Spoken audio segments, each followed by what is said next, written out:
મોરબીમાં સગીરા સાથે દુષ્કર્મ કેસના આરોપીને પોલીસે ઝડપી લીધો છે અને આ ગુનામાં આરોપી સાહિલ કઠિયાની ધરપકડ કરવામાં આવી છે। મોરબીમાં રહેતા પરિવારની સગીર વયની દીકરીને પ્રેમજાળમાં ફસાવીને લગ્નની લાલચ છે તેની સાથે અવારનવાર દુષ્કર્મ આચરવામાં આવ્યું હતું, જેથી સગીરાની માતાએ સાહિલ કઠિયા નામના 20 વર્ષીય આરોપી વિરુદ્ધ બી ડિવિઝન પોલીસ સ્ટેશન ખાતે ફરિયાદ કરી હતી, જેથી પોલીસે દુષ્કર્મ સહિતની કલમ હેઠળ ગુનો નોંધ્યો હતો। આરોપીની ધરપકડ કર્યા બાદ તેનો ગુનાહિત ઇતિહાસ પણ સામે આવ્યો। આરોપી અગાઉ અપહરણ અને લૂંટના ગુનામાં પકડાયેલો છે, જેથી પોલીસે તેના રિમાન્ડ લેવા માટેની તજવીજ હાથ ધરી।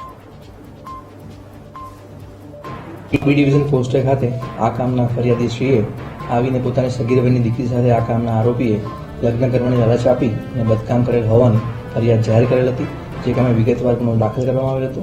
જે ગુનાની તપાસ બી ડિવિઝન પોસ્ટના પીઆઈ શ્રી વસાવા સંભાળેલ હતા।